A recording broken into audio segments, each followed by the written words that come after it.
అందరికీ నమస్కారం. అమ్మవారి ఆశీస్సులు మనందరిపైన ఉండాలని మనస్ఫూర్తిగా కోరుకుంటున్నాను. ఈ నెల అంటే ఏప్రిల్ 30వ తేదీన అక్షయ తృతీయ రానుంది. ఇక ఈ రోజునే శ్రీ వరాహ నరసింహ స్వామి వారి చందనోత్సవ వేడుకలు చాలా ఘనంగా జరుపుతారు. ఇక ఈ రోజున వరాహ నరసింహ స్వామి వారి ప్రహ్లాద వరదుడు కేవలం ప్రహ్లాదుని రక్షించి ప్రహ్లాదుని కోరిక మేరకు లక్ష్మీ నరసింహ స్వామి వారిగా నిలిచిన భక్త సులభుడు విశాఖపట్నంలో గల శ్రీ సింహగిరి అనే సింహాచల క్షేత్రంలో వెలిసి ఉన్నాడు. శ్రీ లక్ష్మీ నరసింహ స్వామివారు వైశాఖ శుక్ల తదియ అక్షయ తృతీయ చెప్పబడి స్వామివారికి సంవత్సర కాలంగా ఉన్న చందనపు పూతను అంతటినీ కూడా జాగ్రత్తగా వేరు చేసి యథావిధిగా అర్చనాదులన్నింటినీ కూడా జరిపి కొన్ని గంటలు మాత్రమే నిజరూప దర్శనం భక్తులకు కల్పించడం ఆనాటి ప్రత్యేకత. ఇక ఎక్కడెక్కడి నుంచో ఎంతెంత దూరాల నుంచో చందనం మొక్కుకొని కోరికలు తీర్చుకున్న భక్తులు రావడము, చందనం సమర్పించడము, స్వామివారి శరీరం నుంచి తీసినటువంటి గంధాన్ని ప్రసాదంగా స్వీకరించడం ఆనాటి ప్రత్యేకత. వైశాఖ శుక్ల తృతీయ నాడు కృష్ణుడికి చందన లేపనం ఇచ్చిన విష్ణు సాలోక్యము కలుగుతుంది అని అర్థము. ఇదియే అక్షయ తృతీయ. అదే అచ్యుతుడైన నారసింహునికి చందన సమర్పణ మహోత్సవము. ఈరోజు చేసే జప తప హోమ తర్పణాదులు అక్షయమై పుణ్యఫలములు ఇస్తాయి అని ఈ అక్షయ తృతీయ ఈ నక్షత్రంతో కూడి వచ్చిన అనంత ఫలదముగా ఉంటుంది. విష్ణుమూర్తి అవతారాల్లోని ఒకటైన నరసింహమూర్తికి అనేక ఆలయాలు ఉన్నాయి. కానీ దేశంలో మరెక్కడా లేని విధంగా సింహాచలంలో కొలువు తీరిన అప్పన్న స్వామికి ఏటా చందనోత్సవాన్ని నిర్వహిస్తూ ఉంటారు. దీని కారణం లేకపోలేదు. ప్రహ్లాదుడి కోరిక మేరకు హిరణ్యాక్షుడిని వధించిన వరాహ అవతారము, హిరణ్యకశిపుడిని సంహరించిన నరసింహావతారం రెండూ కూడా ఉగ్ర రూపాలే. ఈ రెండు అవతారాల సమ్మిళితమైన ఏక విగ్రహంగా ఏర్పడిన స్వామివారిని శాంతింపచేయడానికే ఆయన్ను చందన లేపనంతో సేవిస్తారు అని మన పురాణాలు పేర్కొంటున్నాయి. అంతేకాదు పురూరవ చక్రవర్తి నరసింహస్వామి వారిని మొదటిసారిగా దర్శించింది అక్షయ తృతీయ నాడే. అందుకే ఆనాటి నుంచి ప్రతి అక్షయ తృతీయ రోజున స్వామివారి మీద ఉన్నటువంటి చందనాన్ని తొలగించి నిజరూప దర్శన భాగ్యాన్ని కలిగిస్తున్నారు అని స్థల పురాణం తెలియజేస్తుంది. అక్షయ తృతీయకు వారం రోజుల ముందు నుంచి ప్రత్యేక పూజలు నిర్వహించి చందనాన్ని రంగరించే ప్రక్రియను మొదలు పెడతారు. దేవాలయంలోని బేడ మండపం దీనికి వేదిక అవుతుంది. రంగరించినటువంటి చందనానికి 60 రకాల వనమూలికలు, సుగంధ ద్రవ్యాలను కలిపి స్వామివారికి చందన లేపాన్ని తయారు చేస్తారు.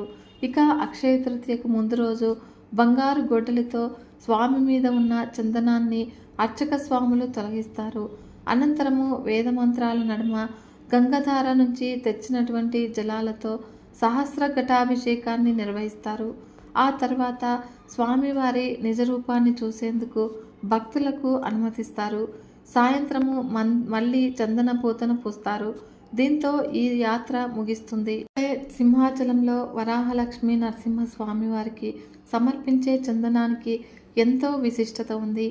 నిత్యము చందన రూపుడై సాక్షాత్కరించే స్వామికి 4 విడతలుగా చందనాన్ని పూస్తారు. దీన్ని తమిళనాడు, కేరళ నుంచి కొనుగోలు చేస్తారు. మొదట అక్షయ తృతీయ రోజున 3 మడుగుల చందనాన్ని సమర్పిస్తారు. ఆ తర్వాత వైశాఖ, జ్యేష్ఠ, ఆషాఢ పౌర్ణమి రోజుల్లో 3 విడతలుగా 9 మడుగుల చందనాన్ని పూస్తారు. మొత్తంగా స్వామివారికి సుమారు 500 కిలోల చందనాన్ని సమర్పిస్తారన్నమాట. చందనయాత్ర పూర్తయిన మరుసటి రోజు నుంచే గంధాన్ని ప్రసాదంగా పంపిణీ చేస్తారు. ఏడాది పొడవునా కూడా స్వామివారి విగ్రహం మీద ఉన్న చందనాన్ని భక్తులు ఎంతో పవిత్రంగా భావిస్తారు. ఈ చందనాన్ని నీటిలో కలుపుకొని సేవిస్తే వ్యాధులు నయమవుతాయి అన్నది భక్తుల విశ్వాసము. అందుకే ఈ ప్రసాదాన్ని పొందడానికి భక్తులు కిలోమీటర్ల మేర బారులు తీరుతారు. సింహాచల అప్పన్న క్షేత్ర చరిత్ర గురించి తెలుసుకుందాము. తెలుగువారి ఇష్ట దైవాలలో నరసింహస్వామి వారు ఒకరు. దేశంలో మరే ప్రాంతానికి తీసిపోని విధంగా తెలుగు నేల మీద అత్యద్భుతమైన నరసింహ క్షేత్రాలు ఉన్నాయి. వాటి గురించి చెప్పుకోవడం ఆరంభిస్తే ముందుగా సింహాచలమే గుర్తుకు వస్తుంది. తూర్పు కనుమలలో భాగంగా విశాఖపట్నానికి దగ్గరలో ఉన్న పర్వతమే సింహాచలము. ఆ కొండ మీద వెలిసిన దైవమే వరాహ లక్ష్మీ నరసింహస్వామి. ఈ ఆలయంలోని మూల విరాట్టుని సాక్షాత్తు ఆ ప్రహ్లాదుడే ప్రతిష్ఠించాడని చెబుతారు. రాక్షస సోదరులైన హిరణ్యాక్షుడు హిరణ్యకశిపులని చంపగా వరాహ నరసింహ అవతారాల కలయికగా ఇక్కడి విగ్రహం కనిపిస్తుంది. ఇక వరాహ ముఖంతో మనిషి శరీరంతో సింహం తోకతో స్వామివారు ఇక్కడ ఉంటారు. ఒకప్పుడు ప్రహ్లాదుని పాలనలో పూజలందుకున్న ఈ ఆలయం క్రమేపీ శిథిలావస్థకు చేరుకుందని, స్వామి మీద పుట్టలు వెలిశాయని స్థల పురాణం చెబుతుంది. ఒక రోజున పురూరవుడు అనే మహారాజు ఈ ప్రాంతం గుండా వెళ్తూ ఉండగా ఇక్కడ పుట్టల కింద స్వామివారు ఉన్నట్లుగా ఆయనకు స్వప్నంలో తెలిసిందట. దాంతో సహస్ర కలశాలతో పుట్టని తడిపి స్వామివారిని రూపం బయటపడేటట్లుగా చేశారట. ఇక ఈ సంఘటన అక్షయ తృతీయ రోజున సంభవించింది. ఉగ్రమూర్తి అయిన స్వామివారి రూపాన్ని భక్తులు తట్టుకోలేరు కనుక నిత్యము వారిని చందనంతో కప్పివేయమని పురూరవుడు ఆజ్ఞాపించారని చెబుతారు. ఇక అప్పటి నుంచి ప్రతి అక్షయ తృతీయ సందర్భంగా పాత చందనాన్ని తొలగించి ఓ 12 గంటల పాటు స్వామివారి నిజరూప దర్శనానికి అవకాశం ఇస్తారు. ఆపై స్వామివారిని సహస్ర కలశాలతో అభిషేకించి తిరిగి చందనాన్ని లేపనంగా చేస్తారు. నిజరూప దర్శనం సమయంలో స్వామివారి విగ్రహము త్రిభంగి భంగిమలో కనిపిస్తుంది. అంటే నిటారుగా నిల్చుని నడుము దగ్గర ఒక పక్కకు వంగి తిరిగి మెడను నిటారుగా ఉంచడమే త్రిభంగి భంగిమ అంటారు. ఈ చందనోత్సవం సందర్భంగానే కాకుండా ఏడాది పొడవునా కూడా ఈ స్వామిని దర్శించుకునేందుకు భక్తులు ఉవ్విళ్ళు ఊడుతూ ఉంటారు. అందుకు కారణం చాలానే కనిపిస్తాయి.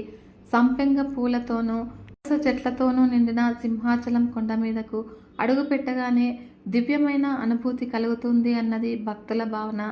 ఇక తిరుమల కొండ మీద ఉన్నట్లు సింహాచలం కొండ మీద కూడా అనేక జలధారలు కనిపిస్తాయి. వాటిలో గంగధార, ఆకాశధార, మాధవధార, చక్రధార ప్రముఖమైనవి. ఈ దారుల్లో స్నానం చేసి భక్తులు ఆలయానికి చేరుకుంటారు. ఇక పశ్చిమ ముఖంగా ఉన్న గాలిగోపురం ద్వారా గుడిలోకి ప్రవేశించడం మరో చిత్రము. ఇక సాధారణంగా మనం చూసే గుళ్ళన్నీ కూడా తూర్పు ముఖంగా కనిపిస్తాయి.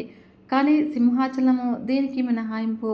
ఇలా పశ్చిమాభిముఖంగా ఉండే ఆలయాన్ని దర్శిస్తే విజయం ప్రాప్తిస్తుంది అని భక్తుల నమ్మకము. గోపురం మాత్రమే కాదు, ఆలయంలో అడుగడుగునా కూడా ఏదో ఒక ప్రత్యేకత కనిపిస్తూనే ఉంటుంది.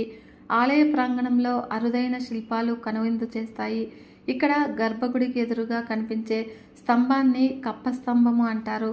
స్వామివారికి భక్తులు తమ కప్పాలను అంటే ముడుపులు చెల్లించుకుంటారు కాబట్టి ఆ పేరు వచ్చి ఉండవచ్చును. ఆ కప్ప స్తంభం కింద సంతాన గోపాల స్వామివారి యంత్రం ఉందని అంటారు. అందుకే ఈ స్తంభాన్ని కౌగిలించుకున్న వారికి తప్పకుండా సంతానం లభిస్తుందట. స్వామివారి అనుగ్రహ మహిమము, వారి మీద ఉండే చందనం మహిమో కానీ గర్భగుడిలోకి ప్రవేశించగానే మండు వేసవిలో సైతము ఒళ్ళు చల్లబడిపోతుంది అని చెబుతారు. గుడిలోని స్వామి చుట్టూ ప్రదక్షిణలు చేసే అవకాశం ఉండటము ఇక్కడ మరో ప్రత్యేకత. కొండ మీద వెలిసినటువంటి స్వామివారి చుట్టూనే కాదు, ఆ కొండ చుట్టూ కూడా ప్రదక్షిణం చేసే అవకాశం ఉండటం మరో విశేషము.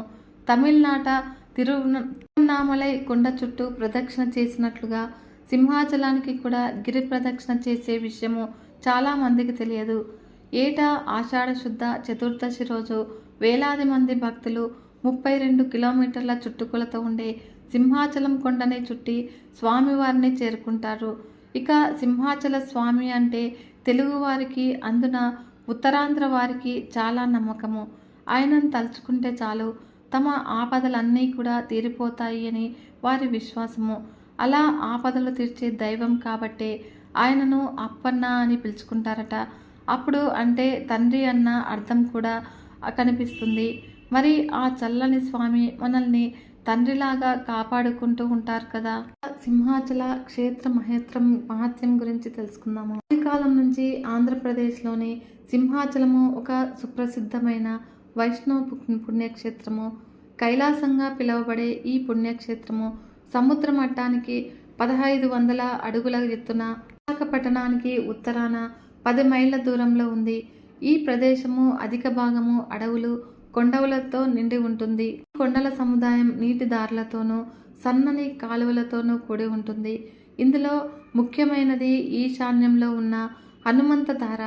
మరికొన్ని ముఖ్యమైన దారలు సీతమ్మ ధార, సింహాచల ధార, మాధవ ధార. ఇందులో సింహాచల ధార అన్నింటికన్నా కూడా పెద్దది. సింహాచలము అంటే సింహం యొక్క కొండ అని అర్థము. ఇది విష్ణువు 4వ అవతారమైన నరసింహుని కొండగా భావించబడుతుంది.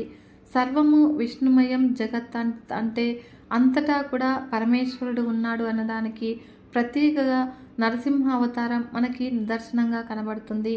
ఇక ఈ ఆలయ ప్రధాన దేవత శ్రీ వరాహ నరసింహస్వామివారు.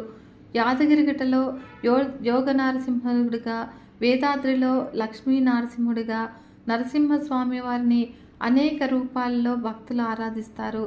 దశావతారాల్లో విడి అవతారాలైనా కూడా వరాహ నరసింహ అవతారాలు రెండూ కలిసి వరాహ లక్ష్మీ నరసింహస్వామిగా కనిపించడం ఈ క్షేత్రం యొక్క ప్రత్యేకత. వరాహ ముఖము మానవ శరీరము, సింహం తోకతో కూడి స్వామివారు శరీరము మరెక్కడా కూడా కనిపించదు. ఇక్కడి ప్రజలు స్వామివారిని సింహాద్రి అప్పన్న అని ముద్దుగా పిలుచుకుంటూ ఉంటారు. ఇక్కడ నుంచి ఈ ఆలయం ఒక కోటను తలపిస్తుంది. మిగతా ఆలయాలకు విరుద్ధంగా ఈ ఆలయము పడమర ముఖంగా ఉంటుంది.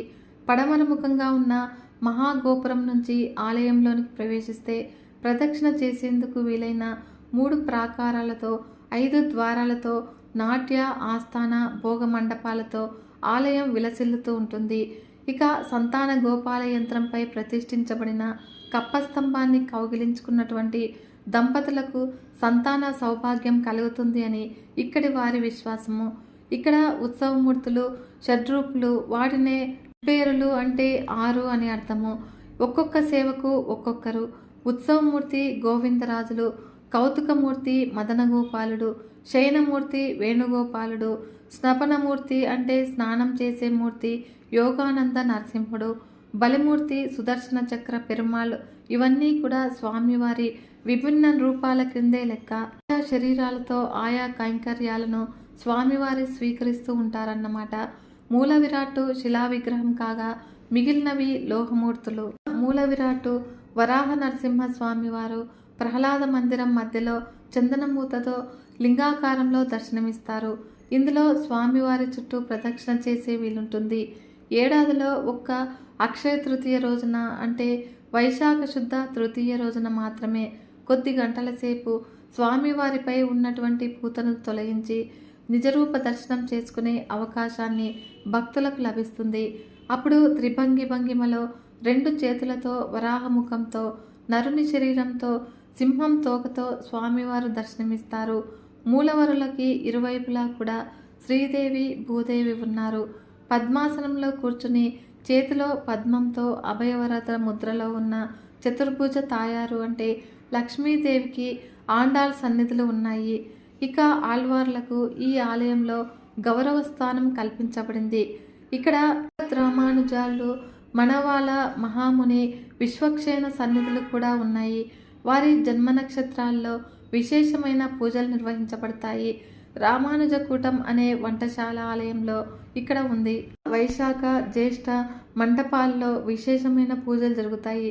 ప్రతి ఏటా చైత్రమాసంలో స్వామివారి కళ్యాణోత్సవం జరిపించడానికి ప్రత్యేకమైన కళ్యాణ మండపం కూడా ఉంది.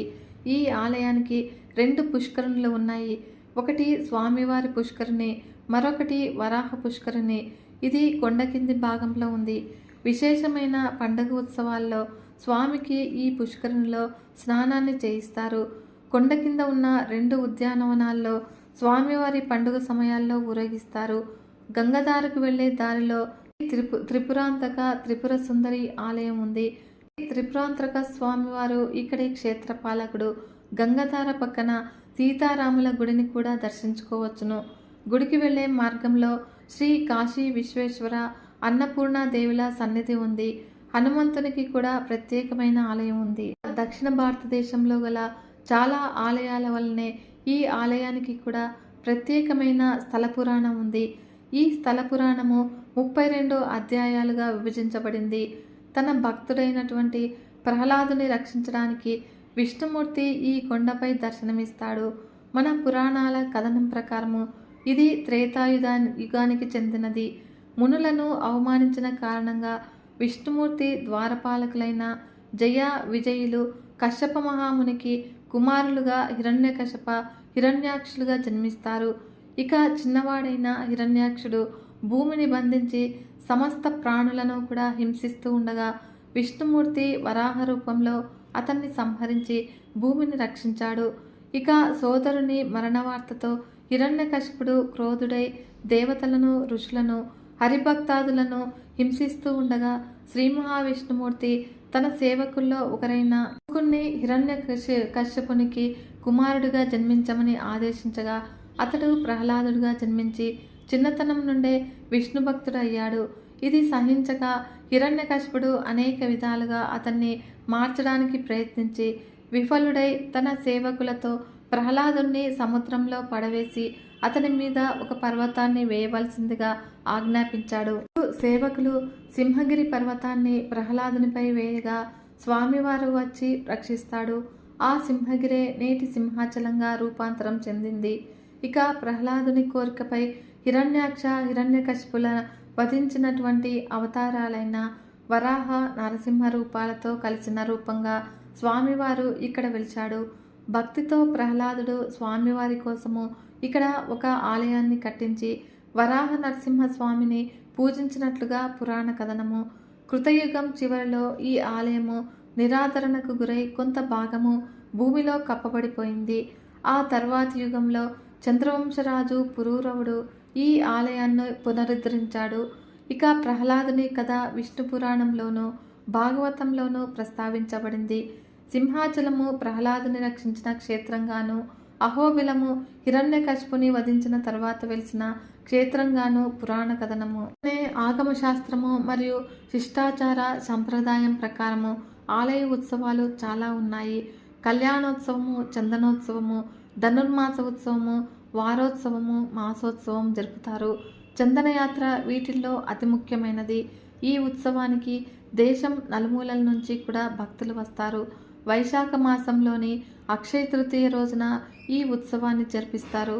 ఇది శ్రీ మహావిష్ణువుకి చాలా ప్రీతికరమైన ఉత్సవంగా భావిస్తారు. ఈరోజు స్వామివారికి చందనం సమర్పించిన వారికి, దర్శించిన వారికి మోక్షము, ఆనందం కలుగుతాయి. స్వామివారి చందనము తెల్లవారుజామున తీసి 12 గంటల పాటు నిజరూప దర్శనం తర్వాత సాయంత్రము మళ్ళీ చందనం పూత వేస్తారు. 12 మణుగుల చందనము స్వామివారికి 3 సార్లుగా వేస్తారు. అవి నరసింహ జయంతి, ఆషాఢ శుద్ధ పూర్ణిమ, జ్యేష్ఠ శుద్ధ పూర్ణిమ రోజున. ఈ ఆలయం కట్టడము చాలా విభిన్నంగాను వివిధ పద్ధతుల మిళితంగాను ఉంటుంది.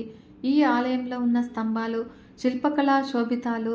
స్తంభాల మీద రకరకాల నరసింహమూర్తులను ధ్యాన శ్లోక వర్ణనల ఆధారంగా మలిచారు.